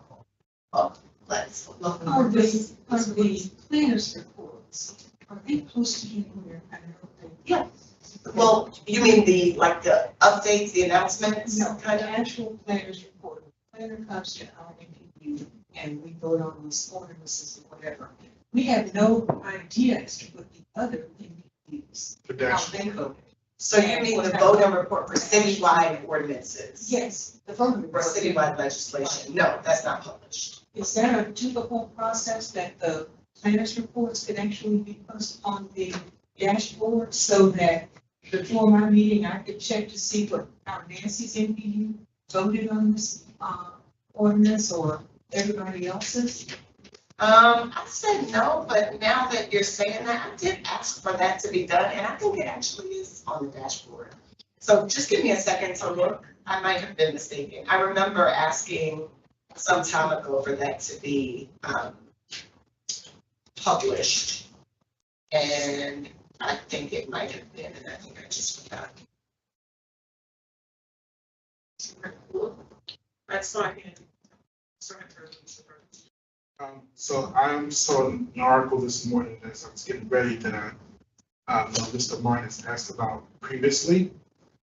So there was an audit recently done about recycling, and specifically they talked about glass, and that we are still falling very much so below the standard, and also there's some other issues in that department.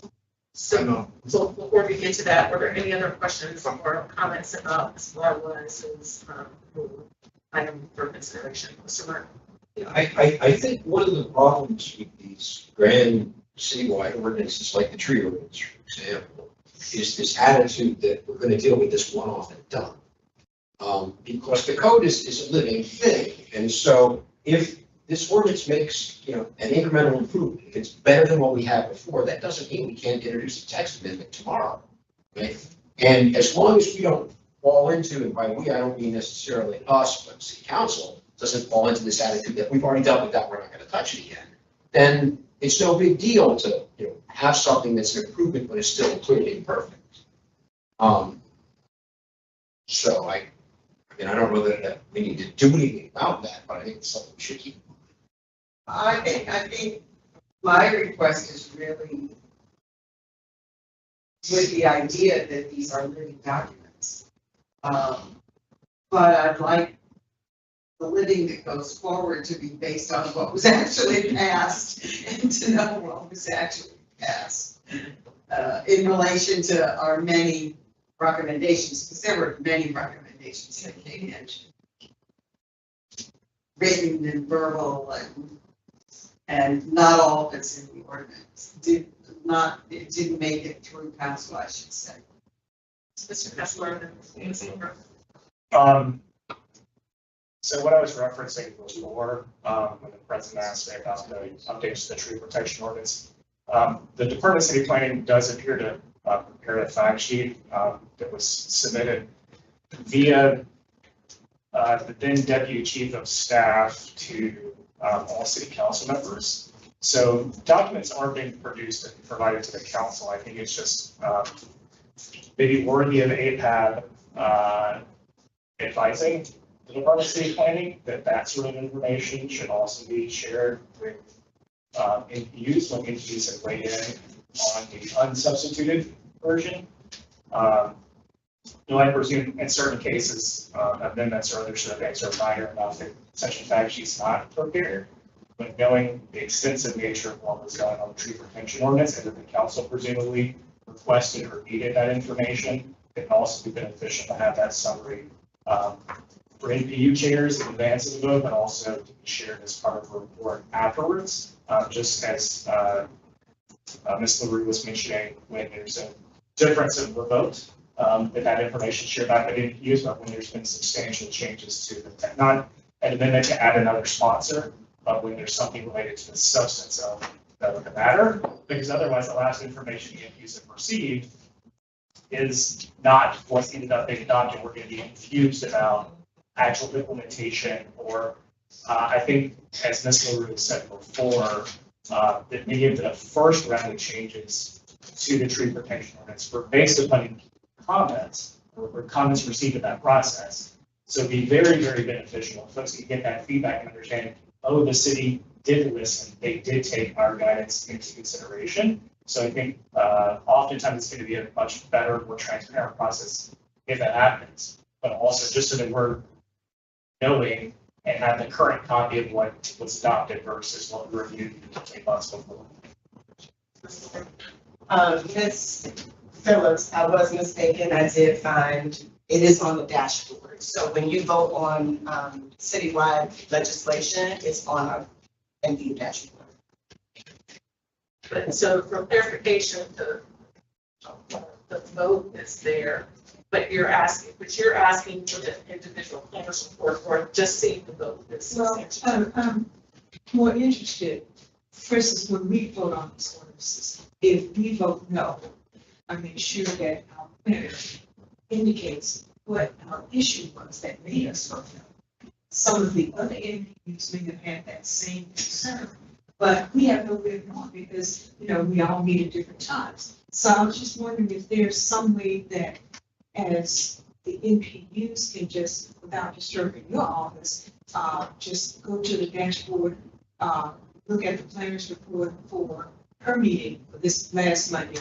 So when our meeting is this coming Monday, I have an idea of what the ones that have already felt about this ordinance. So you won't see the planner's report, and I think you're talking about the voters, the voting report. The voting report, not the planner's report, no, the voting report. You won't see the voting report online anywhere. You can, it's a record, so of course you could request it and you get it, but it's not posted online, and I don't know that. I can understand. I just didn't know whether they, I know they have to send it to various departments, but I didn't know whether it was actually uploaded into the system. They posted, they actually were still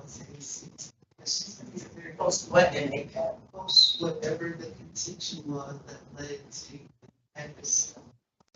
When there's a no vote for, so that folks see what the discussion is, and maybe similar discussions having is corroborated by hearing everybody else's thinking. So when you say posted in APAB, what do you mean in APAB? Okay, let's see back in the language I need. You get back those reports, you all communicate with those individuals all the time. And sometimes I suspect they will call you, they don't understand. I think it will help the rest of us to be, we're not down with that CDP finalization, but we acquiesce because everybody else had. It's a very strong, my zoning committee. I can't tell you all. Are you saying you voted yes because everybody else did? I think, I would honestly say, I think we acquiesce, and we wouldn't be the one we. Well, I could, that was my sense that we didn't want to be alone.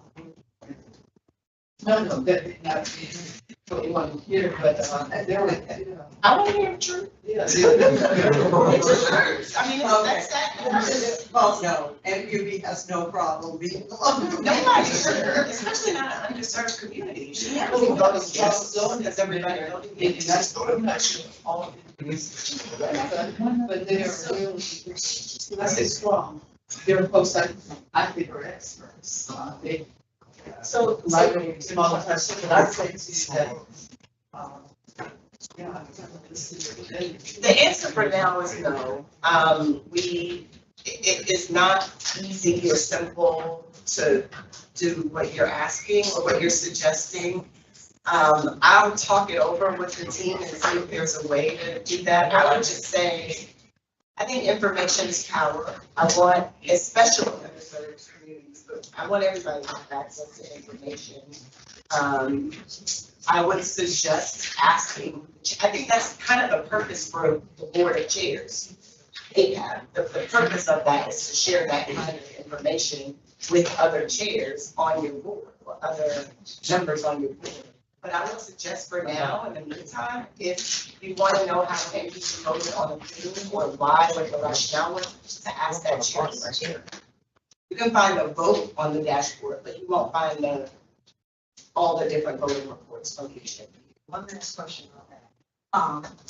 And I get Tia and Madison confused with One more what day. they said. They said to us, one of them sent emails about getting Google Workspace. Tia. Tia. Yes. In setting up those workspaces, did you set up one just for APAB. If she didn't, she will. I don't know if she did, but If you set up. we have the procurement company. If you set up a Google Workspace for APAB, you take a drawing of something, I can do it with my information in it, and then everybody else can go and take a look at it. Same thing with all of us. Sure. So we all can use that workspace. If we had some issues before, things came up at the meeting that we hadn't thought about, and we decided, no, we're not gonna vote on this, or we want to defer this, put it in workspace so everybody can. So to clarify, that request was put in months ago. Tia acknowledged it, and we acknowledged in April or April. Oh, no. APAB was designated a Google Workspace without any request from anybody. We will do that. Well, we still requested it verbally and email and. She said it was in Yes, after we said we would do that, absolutely. All right, Was so. there ever a plan to get APAB, like city email, like atlantaga.gov? No. Mr. Hassan? What did the workspace be, because I got the survey. Wait, we're getting. I don't know, the procurement was complete last week, so I think it's a phased thing. We completed the pilot several months ago, maybe 6 months ago or so, and from there, it's just been procurement. Right, so that's a good update. All right, so, based upon Mr. Lightwires' comment from the items, there has been a recommendation for us to send for APAB to send a recommendation, to request a response for, particularly right now, the tree protection ordinance and the difference in information that was adopted versus what was presented to the NPUs, but also just in forward, doing that anytime that there is a submitting the recommendation that is the process. And so we need to take a motion on whether or not that was done. So.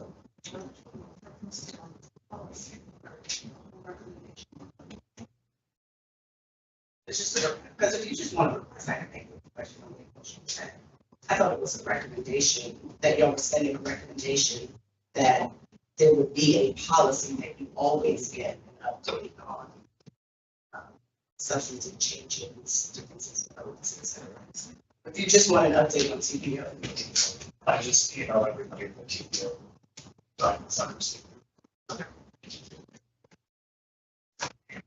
All right, so that policy recommendation will go to policy. Tree protection. Google policy.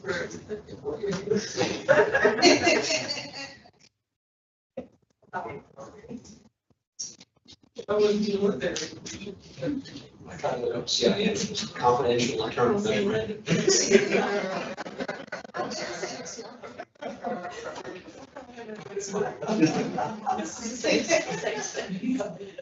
That's great. And of course, they own everything. Was there anything else, Ms. Flores? No, thank you. Mr. Hunter, you had another item for consideration? It was just in terms of it's already out there, but I just wanted to share in terms of the recycling piece, but also the public works. And also apparently, we're still not requiring multifamily to provide recycling as we were supposed to do in code. That all came out this article that I saw this. So what is your specific ask? I don't know if we want to look into that or not, just making sure that everyone's aware there was an audit that was done through the city council's audit committee in reference to solid waste and recycling. Specifically, as you all know, we are paying more for these services. And I see this as the first progress report. As we're giving more, they're still not hitting their numbers. And they're also not doing their enforcement piece as well.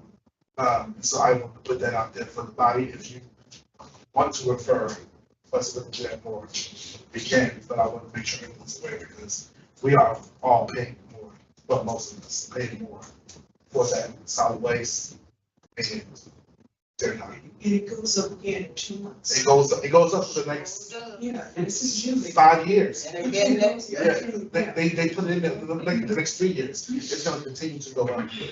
Got the notice yesterday. So is there any discussions with, Mr. Hunter's item for consideration? to know within. So whether or not we should refer to the quality of life committee to, study whether or not we should make a recommendation regarding the audit of the solid waste department. Motion for referral. I I think we should refer to the quality of life committee. I just wanted to make sure there was no discussion because you always say it. We don't think that it's. So. All right, so we'll send that to quality. Any other new items for consideration? Too late, so I'm saying, adjourn. We kind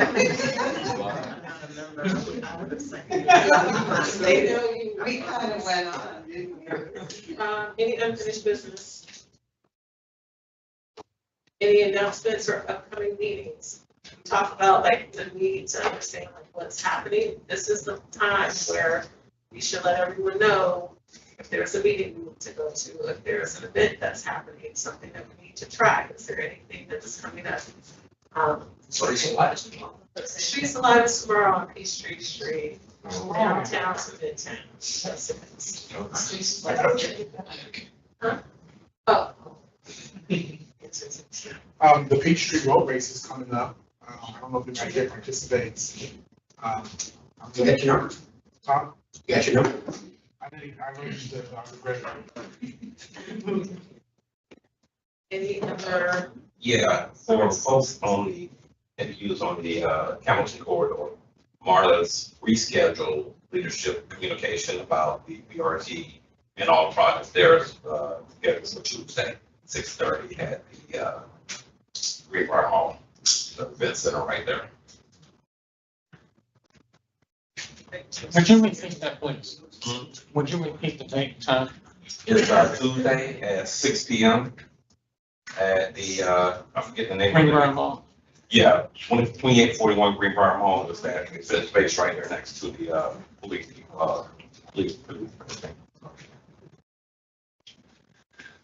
Any other announcements, meetings? Self-serving announcement. My birthday 2 days ago, zero of them. Oh my God. Your birthday's June 19th? 16. Oh, mine is the 19th. It's a 7 and a 0. I was gonna say 50. Did you say 70? 7-0. My teacher said 5. Yeah, thank you. I had to share that because I wasn't strict to say about. Oh, really? I did not see it. 7. Also happy birthday to Mr. Carr. I always remember both of you having the same birthday, June 16th. He's watching. Happy birthday, Mr. Carr. Yeah, happy birthday, Steve. Yeah. Any other announcements, any other meetings? Can I get a motion to adjourn? Second. All